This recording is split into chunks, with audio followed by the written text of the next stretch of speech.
সারা বিশ্ব জুড়ে ছড়িয়ে পড়েছে তৃতীয় বিশ্বযুদ্ধের বিষ বাষ্প। ইসরায়েল, হিজবুল্লাহ, ফিলিস্তিন, হুতি এবং রাশিয়া ইউক্রেন কঠিন যুদ্ধ চলছে। এরই মাঝে আমাদের হাতে এসেছে কিছু ভয়ানক আন্তর্জাতিক সংবাদ। জানিয়ে দিছি এই সংবাদ শিরোনাম। এবার তুরস্কের দাবি আইএসকে পরাজিত করেছে বলছেন এরদোগান। জানিয়ে দিছি ইরানে হামলা চালালে এবার যুদ্ধ শুরু হবে বলছেন পররাষ্ট্রমন্ত্রী।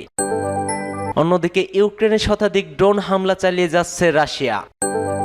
আরো জানিয়ে দিব কিসের যুদ্ধবিরতি, ইসরায়েল মানছে না কোনো যুদ্ধবিরতি, ফের আবার ইসরায়েল চালিয়েছে কঠিন হামলা গাজায়, নিহত 88। সর্বশেষ থাকছে দুর্নীতির খবর ফাঁস, সেপটিক ট্যাঙ্কে মিলল সাংবাদিকের লাশ। এতক্ষণ শুনছিলেন সংবাদ শিরোনাম, এবার বিস্তারিত। তবে তার আগে আপনি যদি ফিলিস্তিনকে সমর্থন করে থাকেন অবশ্যই কমেন্ট সেকশনে ইয়েস লিখে আপনার সমর্থনটি নিশ্চিত করুন। আর ভিডিওটি যদি ভালো লেগে থাকে আপনার কাছে অনুরোধ থাকবে ভিডিওটিতে একটি লাইক করার, আর পরবর্তী আপডেট পেতে চ্যানেলটিকে সাবস্ক্রাইব করবেন। তুরস্ক সন্ত্রাসী গোষ্ঠী আইএসকে আক্ষরিক অর্থে পরাজিত করেছে বলে দাবি করছেন দেশটির প্রেসিডেন্ট রিসেপ তাইপ এরদোগান। তবে ভূ রাজনৈতিক প্রেক্ষিতে আঞ্চলিক পরিকল্পনার অংশ হিসেবে এই গোষ্ঠীকে পুনরায় ফিরিয়ে আনার চেষ্টা চলছে বলে অভিযোগ করেন তিনি। ট্রাভোজন প্রদেশে ক্ষমতাসীন একে পার্টির 8ম সাধারণ প্রাদেশিক কংগ্রেস দেওয়া বক্তৃতায় এসব কথা বলেন এরদোগান। খবর ডেইলি সাবাহার। তিনি আরো বলেন, তুরস্ক উৎস থেকে সন্ত্রাসবাদ নির্মূল করার কৌশল একটি উল্লেখযোগ্য সাফল্য অর্জন করেছে। তুরস্ক কুর্দি সন্ত্রাসী গোষ্ঠী পিকেকের সঙ্গে সংশ্লিষ্ট ওয়াইপিজিকে দেশের সীমান্ত থেকে সরিয়ে দিয়েছে বলেও দাবি করেন তিনি। সন্ত্রাস বিরোধী অভিযানের মাধ্যমেই এটি সম্ভব হয়েছে বলেও উল্লেখ করেছেন এরদোগান। এ সময় এরদোগান অঙ্গীকার করেন ওই ঐক্য ও সহিংসতার মাধ্যমে তুরস্কে সন্ত্রাসমুক্ত করার লক্ষ্য অর্জন করা হবে, যেখানে সংঘাত, সহিংসতা এবং অস্থিতিশীলতা সম্পূর্ণরূপে অতীতের বিষয়ে পরিণত হতে পারে। তুর্কি প্রেসিডেন্ট বলেন, অস্ত্র, সহিংসতা, সন্ত্রাসবাদ এবং সাম্রাজ্যবাদীদের মদদে বিভাজনের কৌশলের উপর নির্ভর করা যুগ এখন পুরোপুরি শেষ হয়ে গেছে। তিনি আরো বলেন, তুরস্কের ভাই ও বোনদের মধ্যে নতুন দেয়াল তৈরি করতে দেয়া হবে না, যাদের সঙ্গে তারা একই জমি ভাগ করে নিয়ে হাজার হাজার বছর ধরে পাশাপাশি বসবাস করে আসছেন। ইসরায়েলকে কড়া হুঁশিয়ারি বার্তা দিয়েছেন ইরানের পররাষ্ট্রমন্ত্রী আব্বাস আরাকচি। ইরানে ফের হামলা চালালে কি পরিণতি হতে পারে তা নিয়ে সতর্ক করেছেন আব্বাস। খবর ইরান ইন্টারন্যাশনালের। চীনের সিটি ভিতে আব্বাস বলেছেন, ইসরায়েলের সম্ভাব্য হামলার ব্যাপারে ইরান পুরোপুরি প্রস্তুত রয়েছে। আব্বাস গত ডিসেম্বরে এই সাক্ষাৎকার দিয়েছেন, কিন্তু গত শনিবার এটি প্রকাশিত হয়। ইরানি পররাষ্ট্রমন্ত্রী বলছেন, আমি আশা করি ইসরায়েল এমন বেপরোয়া পদক্ষেপ নেওয়া থেকে বিরত থাকবে।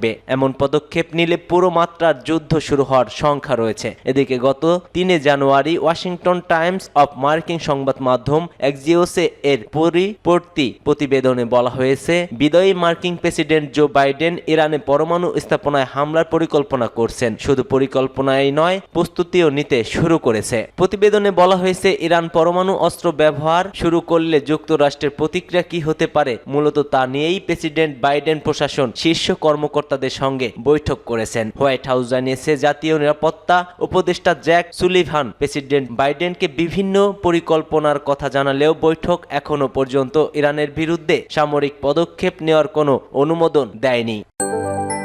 ইউক্রেনে ভয়াবহ ড্রোন হামলা চালিয়েছে রাশিয়া। শতাধিক ড্রোন দিয়ে রাতভর দেশটিতে হামলা চালায় রুশ সেনাবাহিনী। এক প্রতিবেদনে এই তথ্য জানিয়েছে তুরস্কের বার্তা সংস্থা আনাদুলো। ইউক্রেনের প্রেসিডেন্ট ভ্লাদিমির জেলেনস্কি জানিয়েছে, রাশিয়া 103টি ইরান সমর্থিত নির্মিত শাহেদ মনুষ্যবিহীন আকাশযান ইউএভি দিয়ে ইউক্রেনে হামলা চালিয়েছে। সামাজিক যোগাযোগ মাধ্যম এক্সে জেলেনস্কি বলেন, প্রায় প্রতিদিনই আমরা রাশিয়ান ক্ষেপণাস্ত্র এবং ড্রোনের বিরুদ্ধে আমাদের আকাশ প্রতিরক্ষা কাজ করে চলছি। রাশিয়া 103টি শাহেদ ড্রোন দিয়ে আক্রমণ করেছে, যা 8755টি এমন উপাদানে রয়েছে যা বিদেশে তৈরি হয়। এর আগে গত সপ্তাহে রাশিয়া বিশ্বের বিভিন্ন দেশ থেকে প্রাপ্ত 50,000-এরও বেশি নিষিদ্ধ উৎপাদন ব্যবহার করে 630টিরও বেশি আক্রমণকারী ড্রোন, প্রায় 740টি গাইডেড এরিয়াল বোমা এবং বিভিন্ন ধরনের প্রায় 50টি ক্ষেপণাস্ত্র মোতায়েন করেছে বলেও জানিয়েছেন জেলেনস্কি। জেলেনস্কি আরো বলছেন, বিদেশি উৎপাদনগুলোর সরবরাহ শৃঙ্খলা নিষেধাজ্ঞার চাপ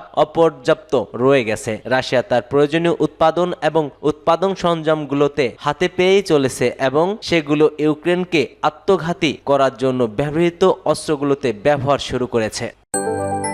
ফিলিস্তিনের অবরুদ্ধ গাজা উপত্যকায় ইসরায়েলের অব্যাহত বর্বর হামলা। এই হামলায় আবার 88 জন নিহত হয়। এর ফলে 2023 সালে অক্টোবর থেকে চলমান এই হামলায় নিহতের মোট সংখ্যা দাঁড়িয়েছে 45,805 জনে। আহত হয়েছেন আরো লক্ষাধিক মানুষ। একটি প্রতিবেদনে এই তথ্য জানিয়েছে বার্তা সংস্থা আনাদুলো। গাজা স্বাস্থ্য মন্ত্রণালয় জানিয়েছে ইসরায়েলি বাহিনীর অবিরাম আক্রমণে গত 24 ঘন্টায় আরো 88 জন নিহত এবং 208 জন আহত হয়েছে। আহতদের মধ্যে অনেকের অবস্থা আশঙ্কাজনক। এছাড়া বহু মানুষ এখনো ধ্বংসস্তূপের নিচে এবং রাস্তায় আটকা পড়ে রয়েছে। উদ্ধারকারীরা সেখানে পৌঁছানোর চেষ্টা করলেও কাজটি অত্যন্ত কঠিন হয়ে পড়েছে। স্বাস্থ্য মন্ত্রণালয়ের বিবৃতিতে আরো জানানো হয়েছে, গাজা ধ্বংস হওয়া বাড়িগুলোর ধ্বংসস্তূপের নিচে এখনো অন্তত 30,000 মানুষ নিখোঁজ রয়েছেন। জাতিসংঘের নিরাপত্তা পরিষদের যুদ্ধবিরতি দাবি সত্ত্বেও ইসরায়েল তার আক্রমণ বন্ধ করেনি, বরং গাজায় ইসরায়েলের নৃশংস অভিযান এখনো চলমান ও অব্যাহত রয়েছে।